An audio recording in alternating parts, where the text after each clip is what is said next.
ॐ नमो भगवते वासुदेवाय। ॐ नमो भगवते वासुदेवाय। ॐ नमो भगवते वासुदेवाय। नारायणं नमस्कृत्य नरं चैव नरोत्तमं देवीं सरस्वतीं व्यासं ततो जयमुदीरयेत्। नष्टप्रायेषु अभद्रेषु नित्यं भागवत सेवया भगवतीरुत्तमश्लोके भक्तिर्भवति नैष्टिकी। ॐ ज्ञानतिमिरन्धस्य ज्ञानाञ्जनशलाकया चक्षुरुन्मिलितं येन तस्मै श्रीगुरवे नमः। श्रीचैतन्यमनोभीष्टं स्थापितं येन भूतले स्वयं रूपकदा मह्यं ददाति स्वपदान्तिकम्। नमो विष्णुपादाय कृष्णप्रेष्ठाय भूतले श्रीमते भक्तिवेदान्त स्वामीति नामिने। नमस्ते सरस्वते देवे गौरवाणी प्रचारिणे निर्विशेष शून्यवादी पाश्चात्यदेशतारिणे। जय श्री कृष्ण चैतन्य प्रभो नित्यानंद श्री अद्वैत गदाधर श्रीवासादि गौर भक्त वृंद। हरे कृष्णा कृष्णा कृष्णा हरे हरे, हरे Ram Ram Ram Hare Hare. Hare Krishna, reading from Srimad Bhagavatam by His Divine Grace, A.C. Bhaktivedanta Swami Srila Prabhupada Ki Jai. We are reading from Canto 4, Chapter 1, Genealogical Table of Daughters of Manu. So we are in the section, where the third section of this chapter, where we are seeing the genealogical line from Prasuti. And here we have seen that Dharma got married to Murti, and their son, they are Naranarayan Rishi, and Devatas, they are praying to Naranarayan Rishi. We come to text 57. सोऽयं स्थितिव्यतिकर उपशमाय सृष्टान् सत्त्वेन नः सुरगुणान् अनुमेय दृष्ट्वात् अद्दभ्रकरुणेन विलोकनेन यच्छ्रीनिकेतनमलं क्षिपतारविन्दम्. Translation. Let that supreme personality of Godhead, who is understood by truly authorized Vedic literature, and who has created peace and prosperity to destroy all calamities of the created world, be kind enough to bestow his glance upon the demigods. His merciful glance can supersede the beauty of the spotless lotus flower, which is the womb of the goddess of fortune. Purport. The Supreme Personality of Godhead, who is the origin of the cosmic manifestation, is covered by the wonderful activities of material nature. Just as outer space or the illumination of the sun and moon is sometimes covered by clouds or dust, it is very difficult to find the origin of the cosmic manifestation. Therefore, material scientists conclude that nature is the ultimate cause of all manifestations. But from Shastra or authentic literature like Bhagavad Gita and other Vedic scriptures, we understand that behind this wonderful cosmic manifestation is the Supreme Personality of Godhead.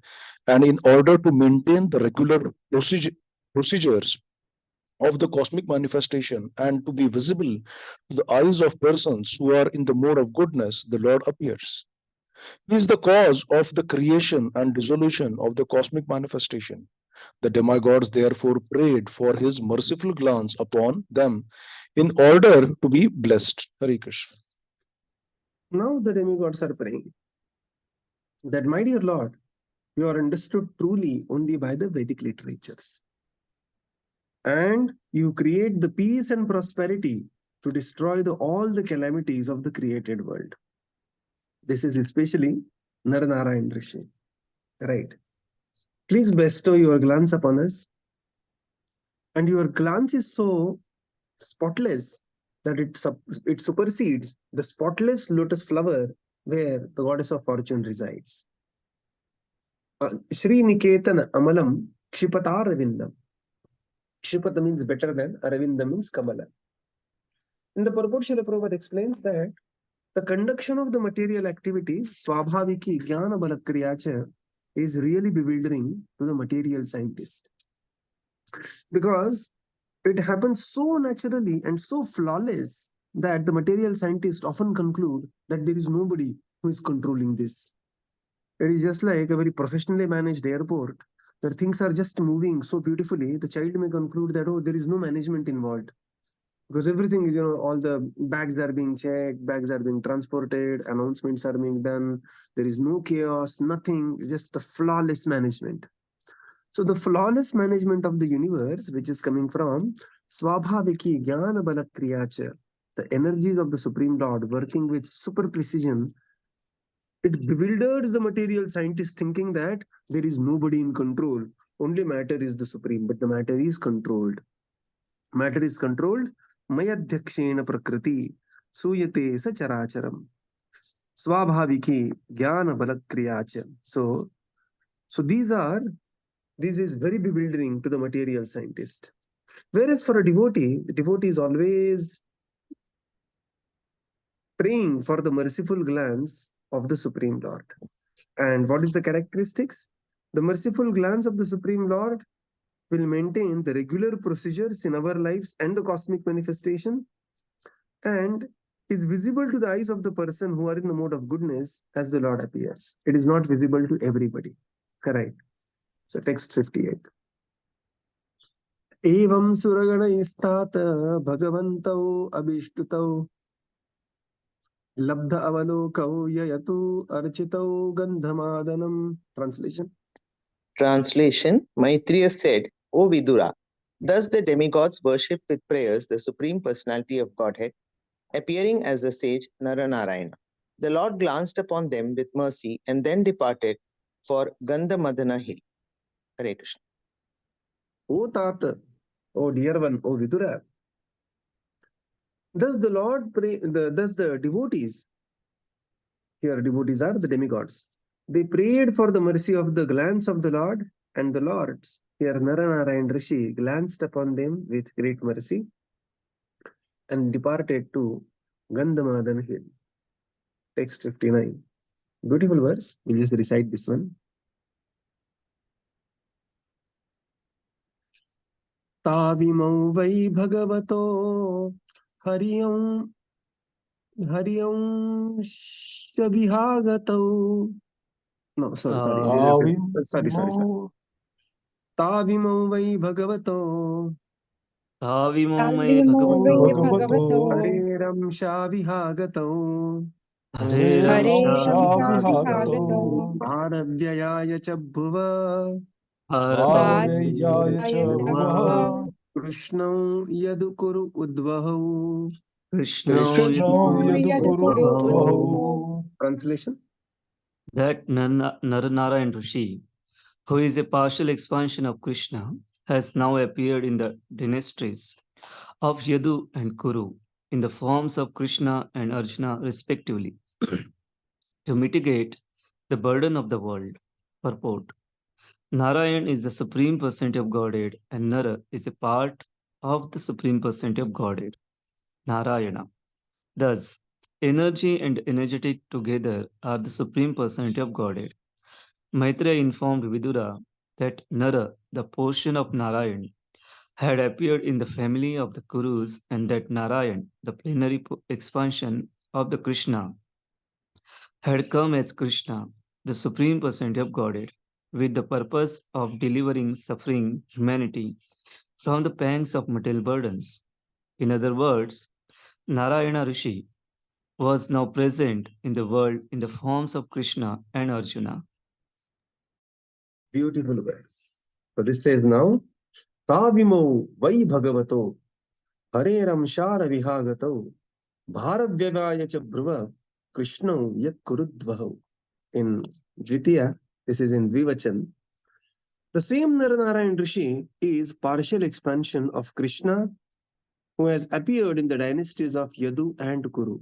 The word is used because when the conversation is ongoing between Vidura and Maitreya, the Supreme Lord was still on the planet, and Arjuna was anyway on the planet. When Vidura comes back, Arjuna has gone to see the well-being of Dwarka. So therefore, they have appeared in the dynasties of Yadu and Kuru in the forms of Krishna and Arjuna. to mitigate the burden of the world. So Krishna and Arjuna, they are non different than Naranarayana Rishi. In the purport, Srila Prabhupada explained Narayan is the supreme personality of Godhead. Nara is the part of the supreme personality of Godhead. Nara portion appeared in the Kuru dynasty as Arjuna. And Narayana, Adyo Narayana Puman, he appeared as Krishna, the supreme personality of Godhead, in the dynasty of Yadu. So this is how in the Yadu and the Kuru dynasty, this Naranarayan Rishi, they are still residing. This is how Maitreya conveys to Vidura. Text 60.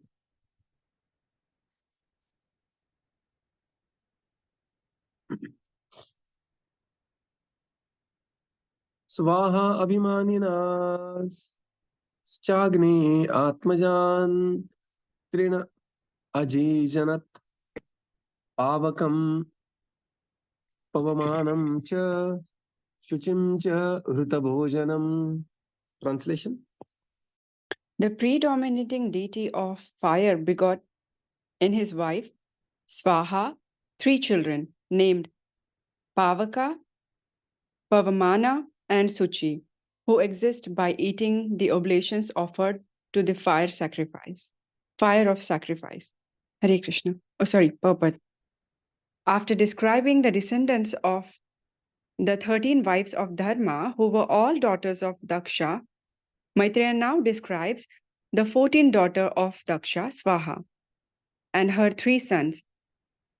Oblations offered in the sacrificial fire are meant for the demigods, and on behalf of the demigods, the 3 sons of Agni and Swaha, namely Pavaka, Pavamana, and Suchi, accept the oblations. Hare Krishna. Yeah. So now, just see how beautiful Bhagavatam is. When there is appearance of Naranarayan Rishi, suddenly, Bhagavatam paused for a while, explained, how Naranarayan Rishi appeared and what was the occasion of the appearance of Naranarayan Rishi, how the universe was feeling entirely, what the prayers the Devatas offered. Now back to the topic. Now the topic is genealogical line. Now we continue. Now Maitreya Muni is describing the 14th daughter of Daksha, that is Swaha. Swaha got married to Agni. So when we say Swaha, so this is actually Agni's consort Swaha, who is accepting the oblations and transferring them to the demigods or the supreme lord, so on and so forth. Look at the scientific nature of the Vedic sacrifice. In fact, everything that is in Vedas is so scientific that it is like one needs. Actually, everything is so scientific, and there is so connection. There is a beautiful connection in the Karmakanda section of the Vedas with Ayurveda, with Bhagavatam, with Bharatnatyam, with the Dhanur Vidya. All this is a connected science, right?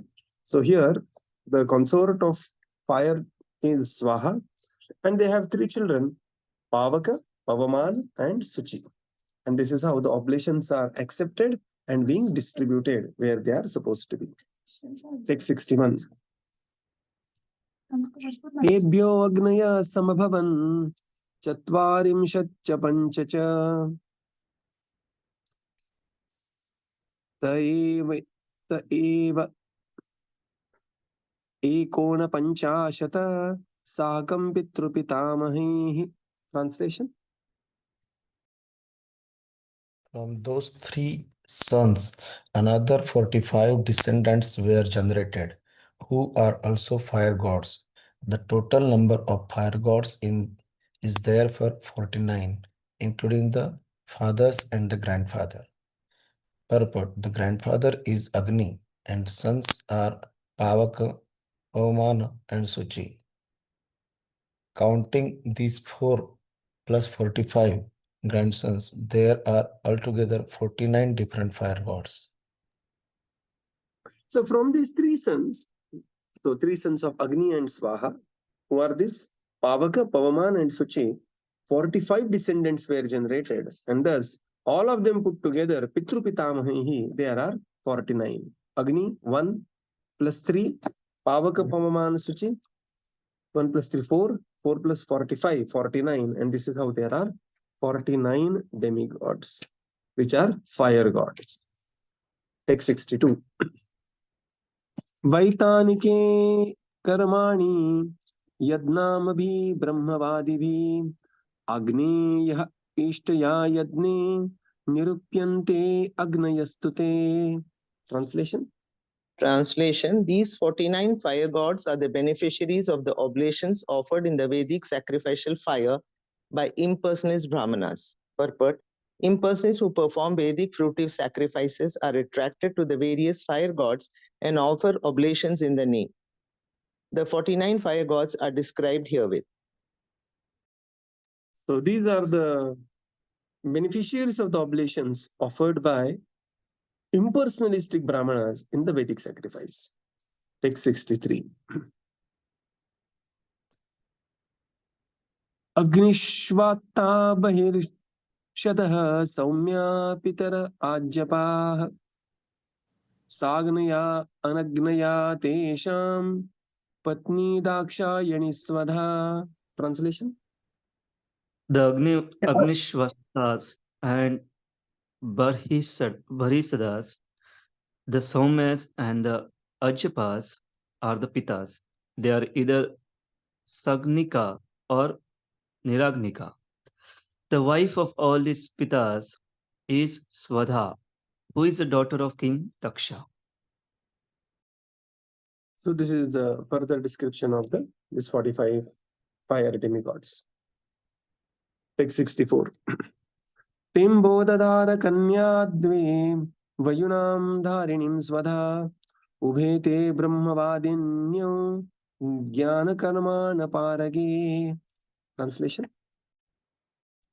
Swadha, who was offered the Pitas, begot two daughters named Vayuna and Dharini, both of whom were impersonalist and were expert in transcendental and Vedic knowledge. Hare Krishna. Yeah. Swadha then begot two daughters, that is Vayuna and Dharini. And Vayuna and Dharini, they were extremely expert in the transcendental and Vedic knowledge, Parage, Jnana Vijnana Parage. So sometimes there is understanding that, the women are not allowed and this and that. No, look at this. They were expert in the transcendental and the Vedic knowledge, Jnana Vijnana Parage. This is Bhagavatam. So, there are specific personalities, like, later we see Lilavati, Gargi, so on and so forth. Here, these are Vayuna and Dharani. They are the daughters of Swadha, who is in the line of these Agni demigods. Text 65. Bhavasya patni tu sati bhavam devam anuvrataha atmana sadrusham putram nalebhe gunashilataha. Translation. The 16th daughter, whose name was Sati, was the wife of Lord Shiva. She could not produce a child, although she always faithfully engaged in the service of her husband. Bhavasya. So Bhava, Lord Shiva, Patni tu Sati, chaste wife Sati, she could not produce a child, although she was always faithfully engaged. And this is the question Vidura is asking. How did, wait, Maitreya Muni, how did Sati did not have a child? And then this is how there is a, continuation of the next pastime. Text 66. पितरी अप्रतिरूपे स्वे भवाय अनागसे रुषा अप्रौढ़ा एव आत्मना आत्मानम अजहतात योग संयुता. Translation. The reason is that Sati's father, Daksha, used to rebuke Lord Shiva in spite of her selflessness. Consequently, before Sati gave up her body by dint of yogic purport. Lord Shiva, being the head of all state yogis, never even consulted his representatives. Because his youngest There is a connectivity issue only for me or everybody? Yes, Prabhuji, the voice is cracking. Voice is Yeah, cracking. Yes, Prabhuji. Somebody can read? Lord Shiva, being the head of all mystic yogis, never even constructed a home for his residence. Sati was the daughter of a great king, Daksha, and because his youngest daughter Sati selected as her husband Lord Shiva, King Daksha was not very much satisfied with her. Therefore, whenever she met her father, he unnecessarily criticized her husband, although Lord Shiva was faultless. Because of this, before attaining a mature age, Sati gave up the body given by her father Daksha, and therefore she could not produce a child. Thus end the Bhaktivedanta purports of the fourth canto, first chapter of the Srimad Bhagavatam, entitled Genealogical Table of the Daughters of Manu. Yeah. The reason Sati's father Daksha used to rebuke Lord Shiva in spite of his faultlessness, right? And thus, at one such instance that we are going to see, Sati gave up her body by the dint of the yogic mystic powers, right?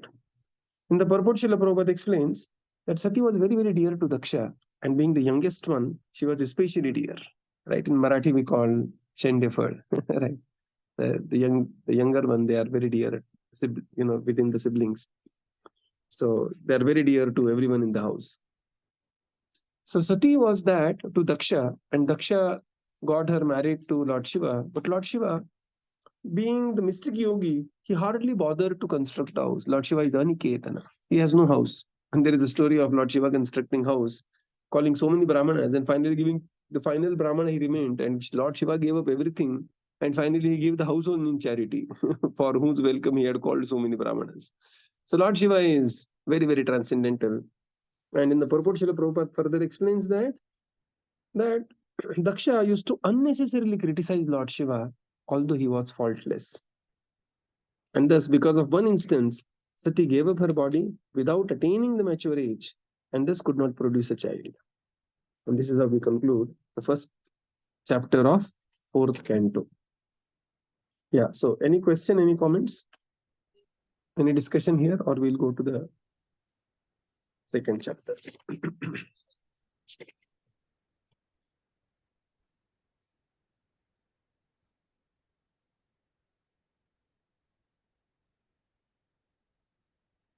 So we move to the second chapter, chapter 2. Daksha curses Lord Shiva. Text 1. Vidura uvacha bhave शीलवतां श्रेष्ठे दक्षो दुहितृवत्सलः विद्वेषम् अकरोत् कास्माम् अनादृत आत्मजं सतिम्. Translation. Translation, inquired, Vidura inquired, why was Daksha, who was so affectionate towards his daughter, envious of Lord Shiva, who is the best among the gentle? Why did he neglect his daughter Sati? Purport. In the second chapter of the fourth canto, the cause of the dissension between Lord Shiva and Daksha, which was due to a great sacrifice arranged by Daksha for the purification of the entire universe, is explained. Lord Shiva is described here as the best of the gentle because he is not envious of anyone. He is equal to all living entities, and all other good qualities are present in his personality. The word Shiva means all auspicious. No one can be an enemy of Lord Shiva's, for he is so peaceful and renounced that he does not even construct a house for his residence, but lives underneath a tree, always detached from all worldly things. The personality of Lord Shiva symbolizes the best of gentleness. Then why was Daksha, who offered his beloved daughter to such a gentle personality, inimical towards Lord Shiva, is so intensely that Sati, the daughter of Daksha and wife of Lord Shiva, gave up her body. Hare Krishna. Naturally, now Vidura said, Vidura uvacha. Vidura inquired, Daksha duhitruvatsala. Daksha, for him, Sati was very, very dear. Duhitruvatsala. Look at the word. Bhave Shilavatam Sreshte. Bhave, Lord Shiva, is the Shilavatam Sreshte, is the gentle amongst the gentlemen. And Daksho Duhitruvatsala, and Daksha is very, Sati is extremely dear to Daksha. Why did such a vidvesh happen between them that Sati gave up her body? And this is the question. In the purport, Srila Prabhupada explains that the second chapter, the cause of dissension between Lord Shiva and Daksha is being explained here. And Daksha arranged a great sacrifice for the purification of the entire universe, although he personally was not purified of envy. right? He personally was envious of Lord Shiva in a way and always criticizing Lord Shiva, but he's arranging yajna for purification of the universe. Lord Shiva is faultless personality. He's not envious of anybody. He's equal to all living entities, all the good qualities. In fact, the very word Shiva means all auspiciousness. And he is, in fact, so peaceful and so concerned about the universe, he did not even bother to construct a house, Aniketana. He lives under a tree. Now, if you want, the tree under which Lord Shiva lives, it's magnificently explained in Srimad Bhagavatam. Bhagavatam is like my sacred trip, we can just go to different planets and have such a nice. Now here, when we go to the 6th chapter, 4.6.32, we will see the banyan tree under which Lord Shiva is sitting, and what a magnificent description is there of that tree under which Lord Shiva is sitting. So Lord Shiva is the greatest of great gentlemen. Daksha is Duhitra Vatsala, but there was such an enmity between both of them, unnecessarily created by Daksha, that Sati gave up her life. So, also this one important thing is that whenever two big people fight, there is always, a cost which is paid by the younger ones. And therefore, it is very important that, husband, wife, you have to be careful because children pay the cost. To senior Vaishnavas, your junior Vaishnavas will pay the cost. Like, the India, say America and India, our IT people are paying the cost nowadays. So much of restrictions and so many of tariff. And so now here it is unnecessary. And here Daksha is just picking up unnecessary fight with Lord Shiva. Right. Text 2. Kastvam charachara gurum nirvairam shanti vigraham atmaramam katham dveshti jagato daivatam mahat. Translation. Lord Shiva, the spiritual master of the entire world, is free from enmity, is a peaceful personality, and is always satisfied in himself. He is the greatest among the demigods. How is it possible that Daksha could be inimical towards such an auspicious personality? Purport. Lord Shiva is described here as Charachara Guru, the spiritual master of all animate and inanimate objects. He is sometimes known as Bhutanatha, which means the worshipable deity of the dull-headed. Bhuta is also sometimes taken to indicate the ghosts. Lord Shiva takes charge of reforming persons who are ghosts and demons, not to speak of others who are godly. Therefore, he is the spiritual master of everyone, both the dull and the demoniac and the highly learned Vaishnavas. It is also stated Vaishnavanam Yatha Shambhu. Shambhu, Lord Shiva, is the greatest of all Vaishnavas. On one hand, he is the worshipable object of the dull demons, and on the other, he is the best of all Vaishnavas or devotees. And he has the sampradaya called the Rudra Sampradaya.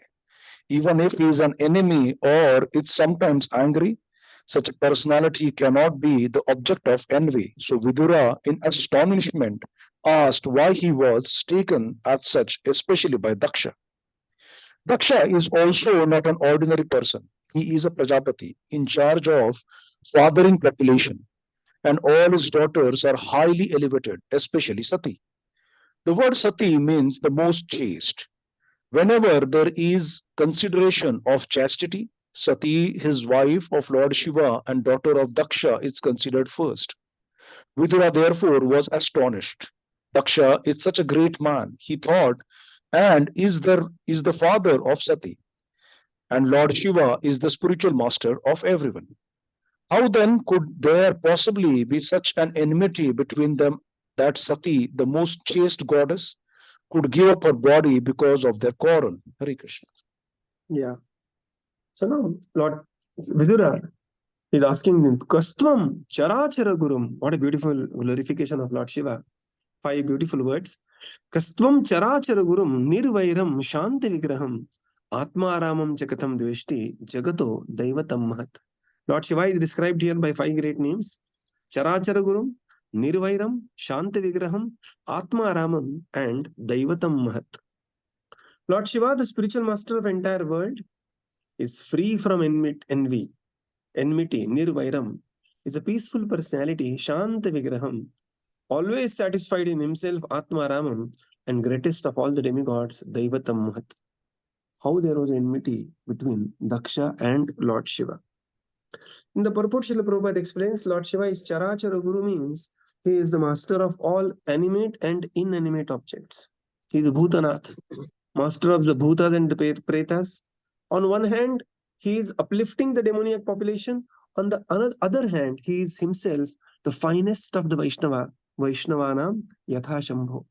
So much so that he himself starts a sampradaya called as Rudra Sampradaya, which is one of the 4 most authorized sampradayas of Vaishnava Sampradaya.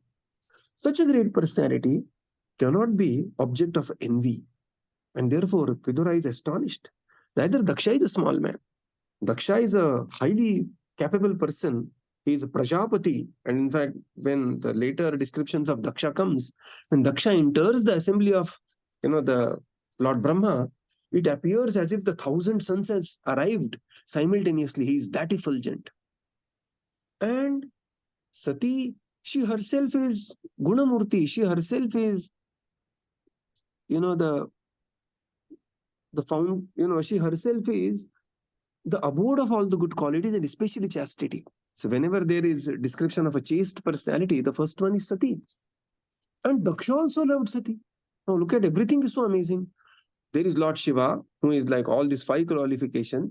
Daksha, he himself is a great man. He loves his daughter Sati. Sati has great love for, Sati herself is greatly qualified, but they had such a quarrel that Sati finally practically burned herself and gave up her life. So Vidura was greatly amazed by these happenings, and thus he is inquiring. So we will conclude here and continue tomorrow. Srila Prabhupada ki jai. Jai. Gaura Bhakta Vrinda ki jai. Jai. Thank you, Prabhupada. Thank Thank you, you, everyone. Prabhupada. Hare Krishna. Thank you, everyone. Happy Thank you, Happy Prabhuji. Navratri everyone. wishes to Hare everyone. Krishna. Krishna. Thank you, Prabhupada. Thank you, Prabhuji. Thank you, everyone. Hare Krishna. Thank you, Prabhupada. Thank you, Thank you, Prabhuji. Prabhuji. Hare Hare Krishna. Krishna. Thank you, Prabhuji. Hare Krishna.